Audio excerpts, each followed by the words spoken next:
Okay guys, today we're starting in on ratios and unit rates. Now first off, what a ratio is. Okay, so a ratio is comparison of two quantities with division. Basically what it's going to end up looking like is something like this. You've got two quantities, x and y, and you want to compare them with division. Well, you do x divided by y. So a ratio typically looks like a fraction. That's what it comes down to. Anytime we have a ratio, it's going to look like a fraction. Now the other way, sometimes you'll see it represented is like this. They'll use a colon between the two. Okay, so instead of a fraction, they use those two vertical dots. Either way, it represents the same thing. And what we always do, what do we always do with fractions at the very end? Aaliyah? Simplify. Okay, so we always simplify that fraction at the end. Okay, so we have some quantities here on this chart. They have a survey of asked students whether they had after-school jobs. We want to write each ratio in 1, 2, and 3 as a fraction in its simplest form. Okay, that's what the simplified part comes in. Even if the ratio is with those big numbers, the original ones, we still want to simplify that fraction. So this table comes from that survey. I've got 40 students that have a job, 60 students that don't have a job, which means that I've got a total of 100 students. So the ratio of students with jobs to students without jobs. Now guys, tell me this. Is division commutative? No. Okay, I can't change the order of it. So when they say students with jobs to students without jobs, that's the order in which we have to divide. We have to do with over without.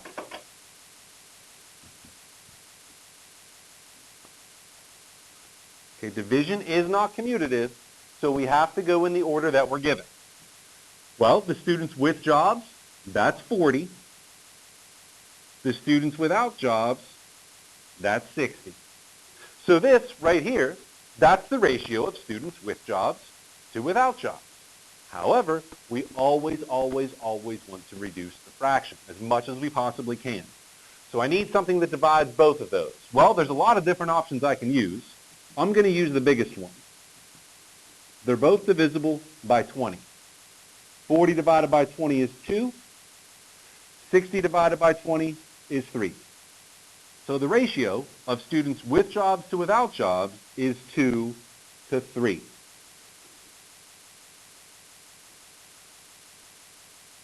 Okay, number 2 asks for the ratio of students without jobs to all students. Well, I want to compare without jobs to all students. So I look at that chart and I see how many don't have a job. How many are without a job? 60. And how many total students do I have? 100.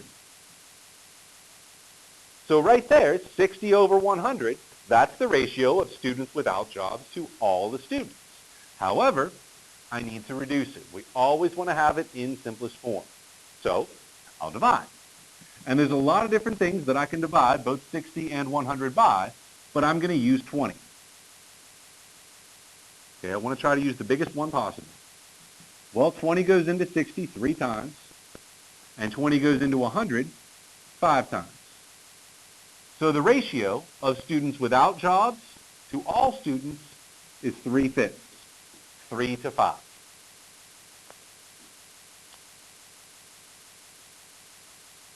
Okay, lastly, I want to compare students with jobs to all the students surveyed. So it's going to be a similar ratio. I have with jobs to all students, so it has to be divided in that order. So look at the chart. How many students in that chart have jobs? 40. Okay, and how many total students do I have? 100. So 40 over 100, which is great, but I can still simplify that. And again, the common factor, the greatest common factor between these two, is 20. So I can reduce by a factor of 20 and end up with 2/5, or 2 to 5.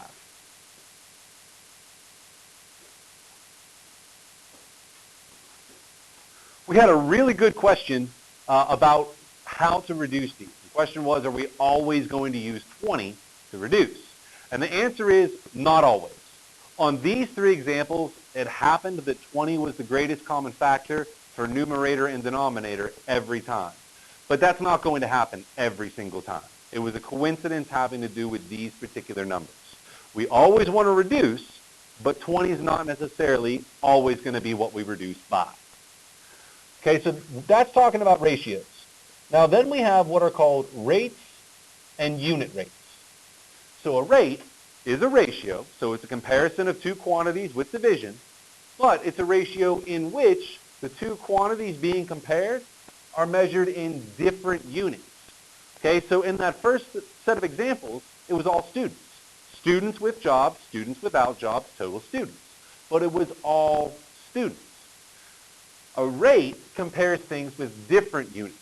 So maybe, like on example 4, I've got a car driving 425 miles on 12.5 gallons of gas. Those are different units. Or I've got on number 5 the story about Michael Phelps swimming 400 meters in 4 minutes and 4 seconds. Okay, those are different units. So those would be rates when I'm comparing those two quantities with different units. Then we have a unit rate. Now a unit rate is the one that we use all the time. Okay, the big thing with a unit rate is that it's a rate, so it's a ratio, comparing two quantities with division. The two quantities have different units, but the denominator is 1. Okay, and the way that we find it is just by dividing the rate. That's all we're going to have to do. We set up the rate and we divide it. Just keep in mind, division is not commutative. So the order is super important. It's really important that we have the numbers in the correct order.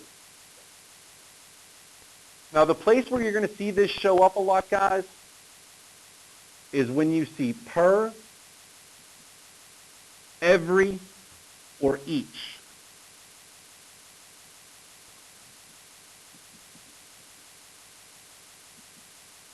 Now we've said that those words can all mean multiply or they can all mean divide.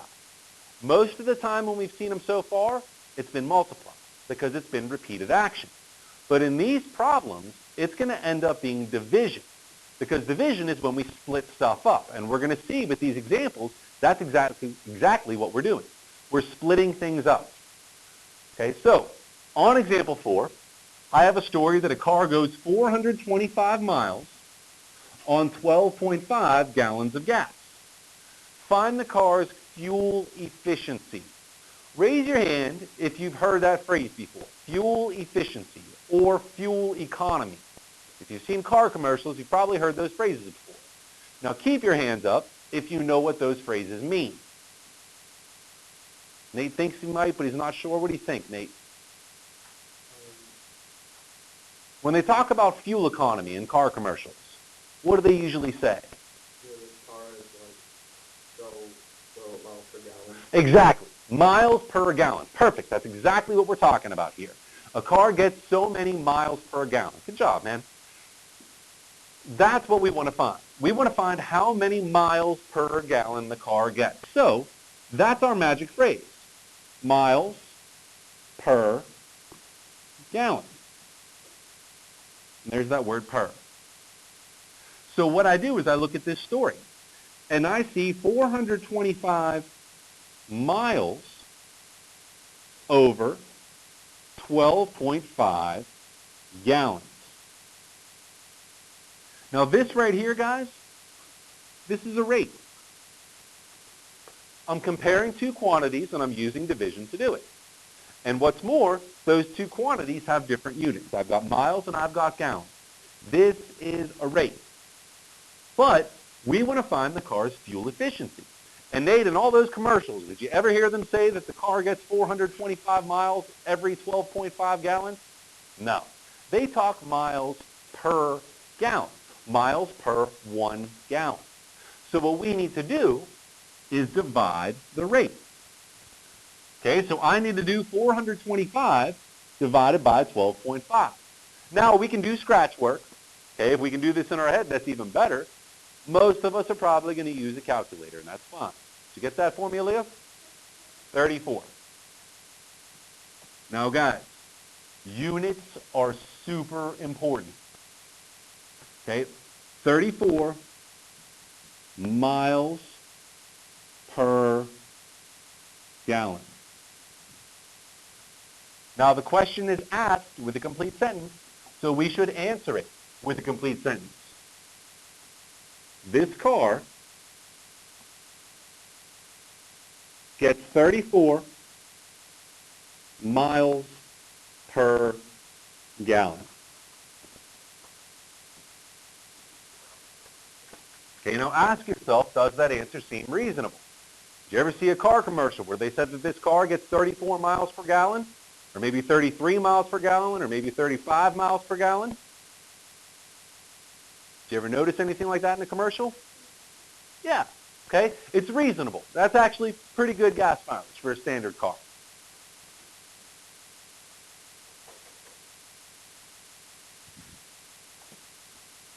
On example 5, we have that Michael Phelps set the world record for the 400-meter medley at about 4 minutes and 4 seconds. Now, it wasn't exactly 4 minutes and 4 seconds, but we want to determine his average speed. Okay? Speed. What are some phrases, in what units do we measure speed? If I ask you how fast you're driving down the road, you would say miles per hour. Okay? If you're talking about a person running, what might you say? Instead of miles per hour,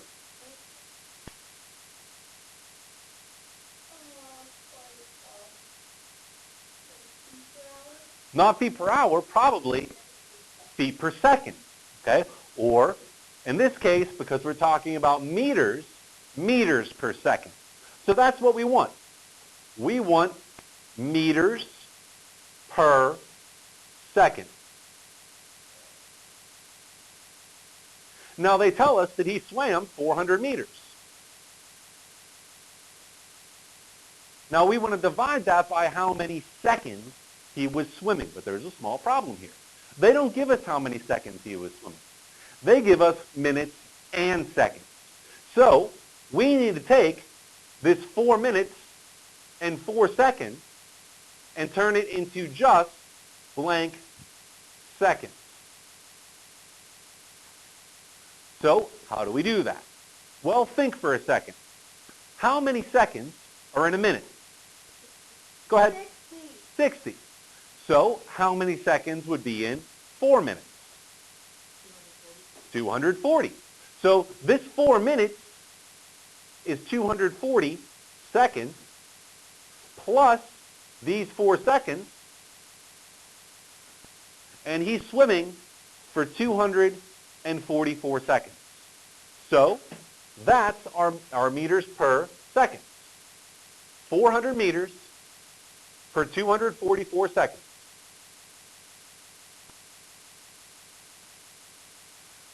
Now this right here, guys, this is our rate.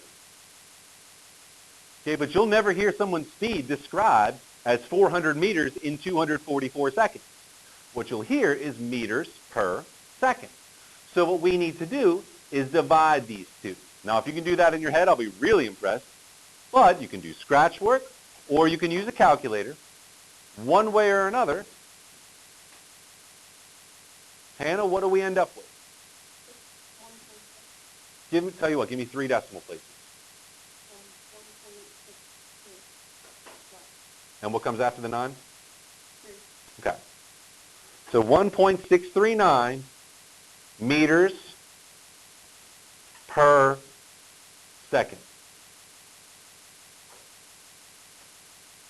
Now, the question is asked with a complete sentence, so we should answer it with a complete sentence. We can say, Phelps' average speed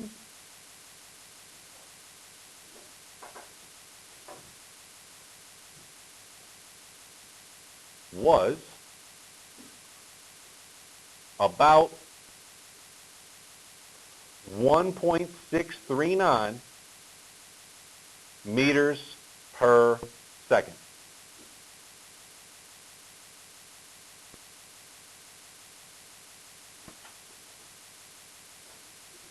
Now, Spencer, you're our resident swimming expert, so I'm going to rely on you. 1.6 meters per second. Does that sound like a reasonable answer? No? You don't think so? Is it too fast or too slow? What do you think?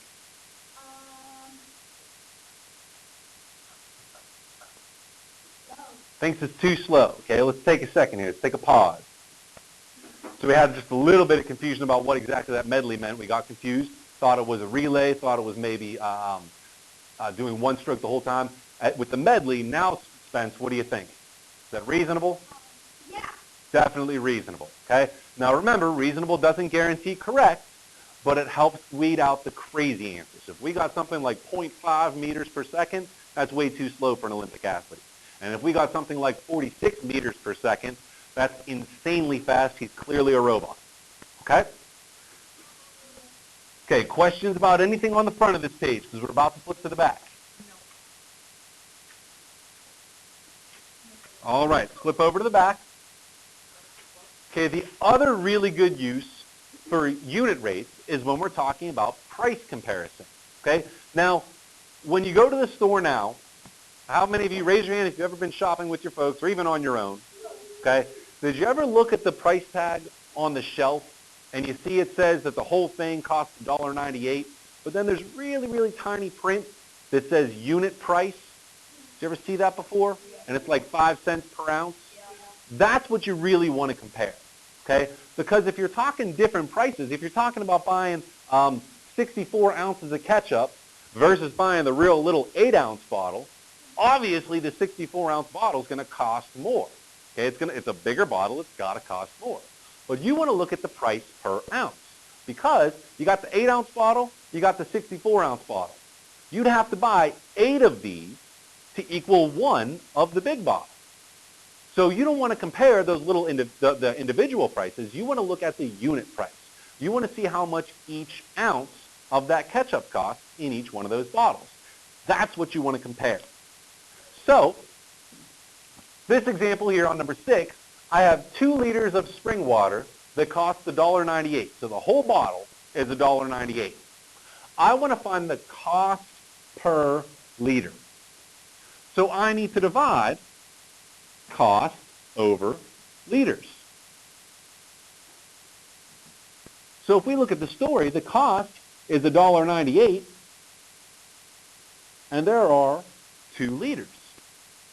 So we do $1.98 divided by 2, and we get 0.99, which means the cost per liter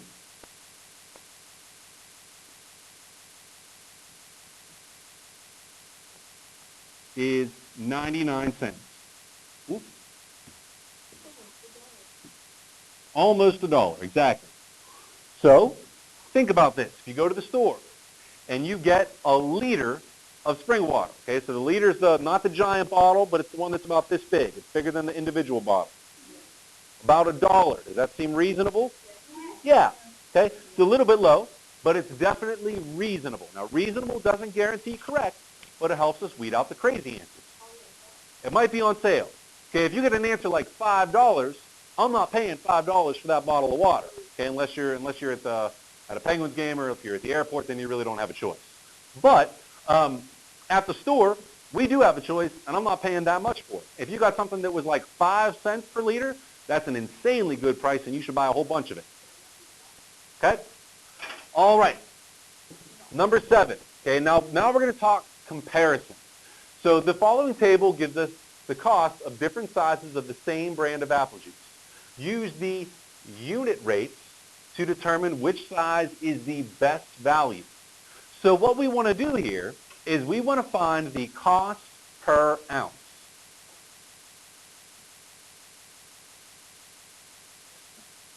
Okay, that's what OZ stands for. It stands for ounce, cost per ounce. So what I'm going to do is extend this table. I'm going to make another column on this table. And I'm going to find out what the cost per ounce is for each of those. So to find cost per ounce, what am I going to have to divide? And in what order, too? What do you think, Norky?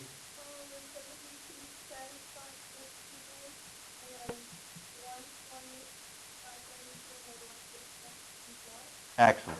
Okay, so I'm going to have to do, he said, 72 cents divided by 16 ounces. Okay, so go ahead, use your calculators. Bless you. 72 cents divided by 16 ounces.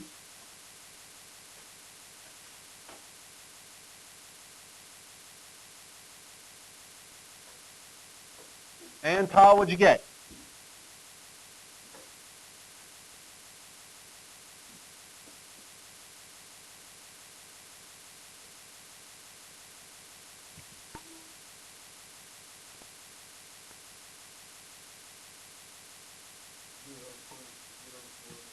Good, 0.045. Okay, now that's the cost per ounce. Okay? Then we'll do the same thing for the next bottle. $1.20 divided by 32 ounces. Okay, so if we do $1.20 divided by 32 ounces, James, what's our cost per ounce here?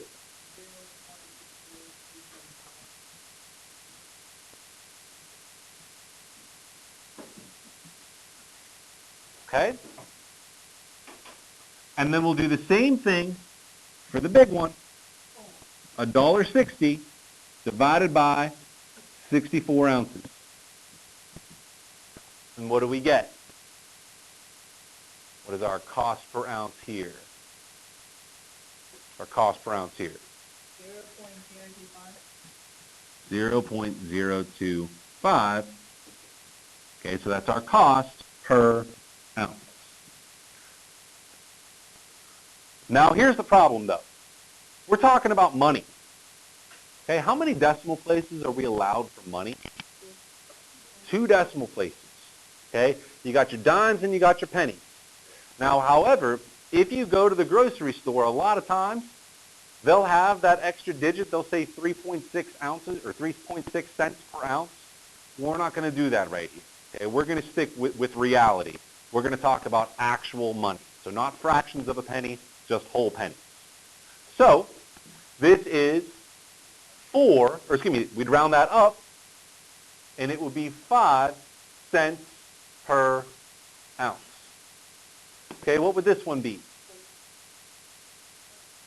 4 cents per ounce. Okay, and what about the big one?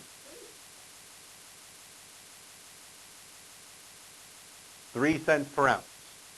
So we create the extra column, and we look at those 3. Now, that's not our final answer, though. They want us to determine which one is the best value. So the best value is which one? Now think before you answer that, what we mean by best. Okay, think about that. Which one do you think is the best value?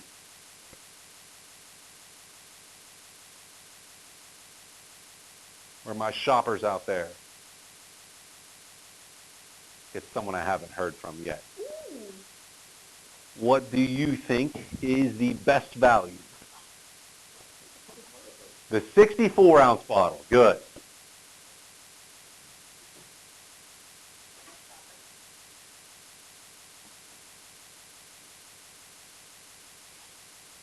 Okay, the 64-ounce bottle is the best value. Okay, you get the most, you get the lowest price per ounce. Okay, that's what you're looking for. Now, it's the same juice. It's just coming in different size bottles. Let's talk for a second reality. Forget the math. Why would that be? Why would the bigger bottle be the better price? What do you think? Why, though?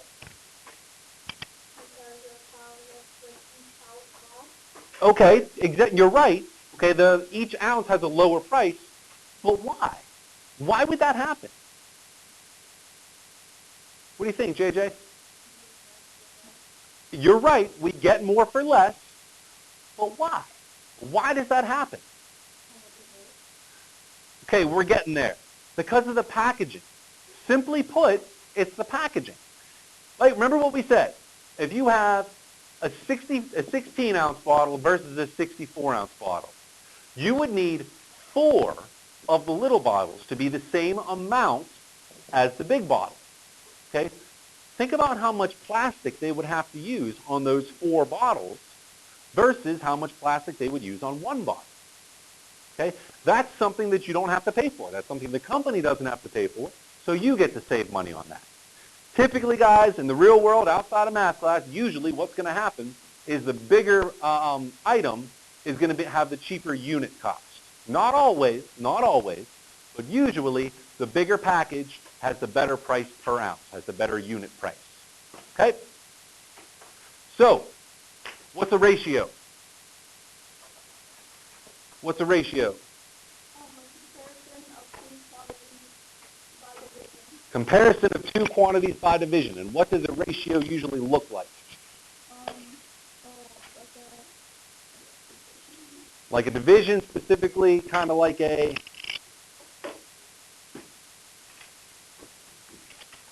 what? Fraction. A fraction. Okay, it looks a lot like a fraction. What's so special about a rate?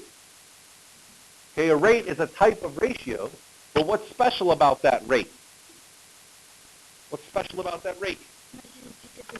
It's measured in 2 different units, exactly.